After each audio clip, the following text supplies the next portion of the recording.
Are you looking for an option for a good, cheap delay pedal? Have I got one to show you today? Just play the damn thing. If you follow my channel at all, you probably know that I've got a, kind of like an abnormal attraction to Ibanez pedals, the super metal distortion variants in particular.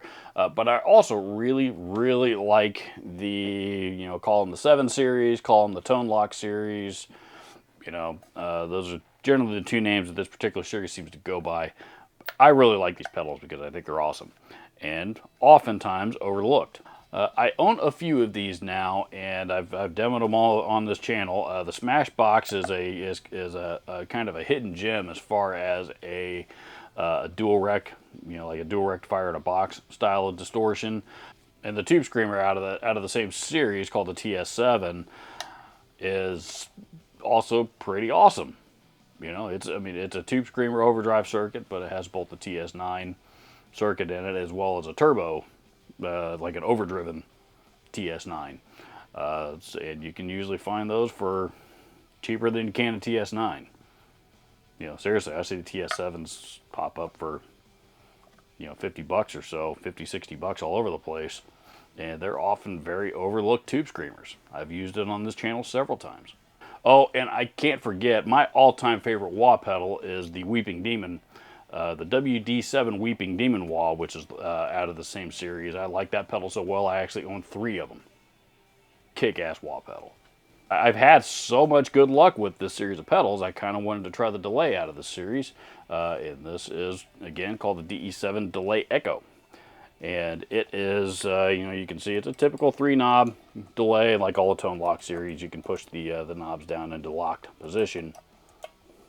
It's got 3 range modes on it here on this side, so you can select the the kind of the range of the delay time that you're wanting to work with, and then you would adjust that with this knob right here.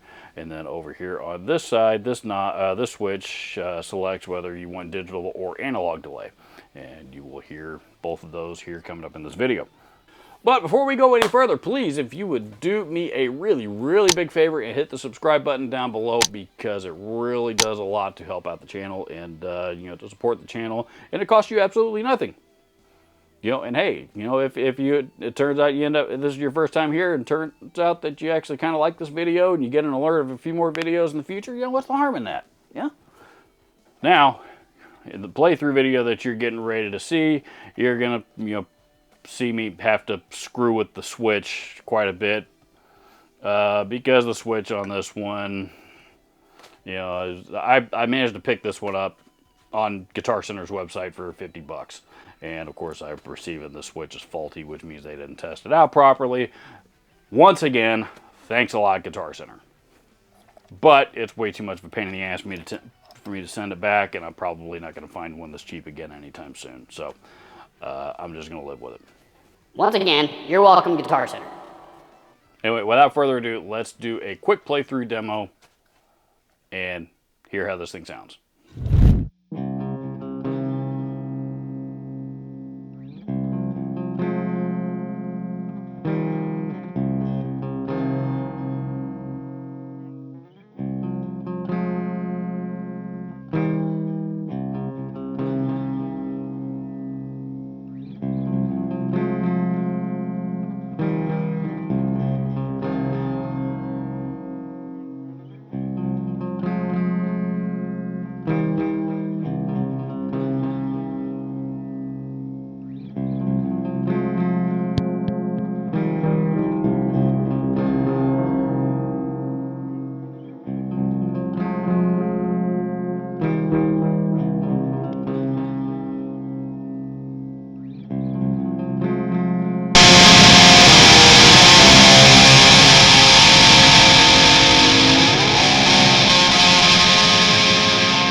I didn't record a specific full track demo with this in it, just because recording full track demos on delays are kind of pointless. But if you saw the video that I did on the Digitech Hardwire TL2 pedal here recently, I actually did use this pedal in the full track demo in that video. So here is a portion of that, should you want to hear it in a mix.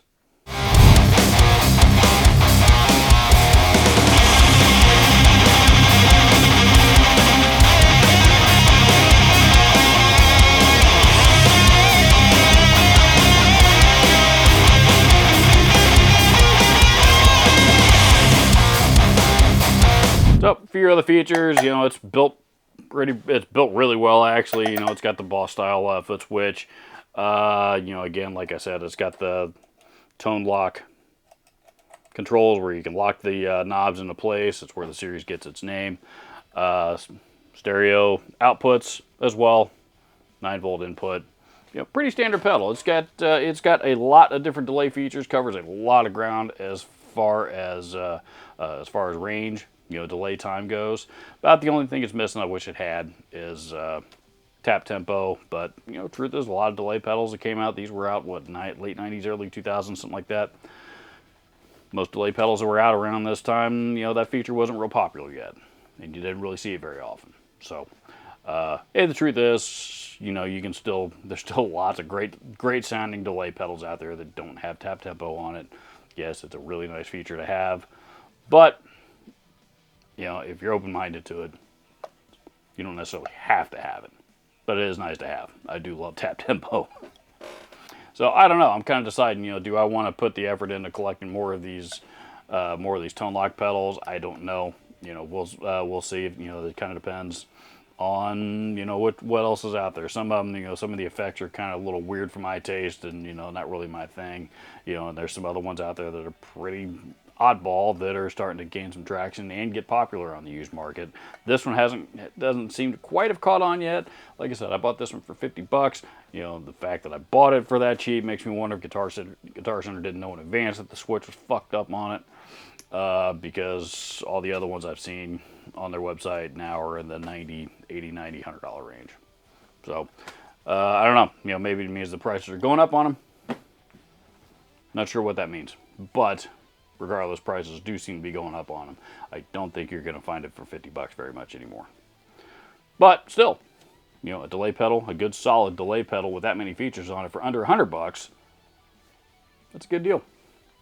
So once again, these are out of production. I'm going to post an eBay link here down in the description so that you can go check them out, see what's out there in the world for you to peruse that you might be interested in, should you decide you want to go pick one of these up. So that's all I have today. Go check out the 7 Series or the tonelok series, whatever you want to call them, from Ibanez out there on the used market. And if there's a pedal out of that series, or any other for that matter, that you want to see featured you know, on this channel, drop it in the comments, and if I think it's a good idea, I'll see if we can make it happen. Adios.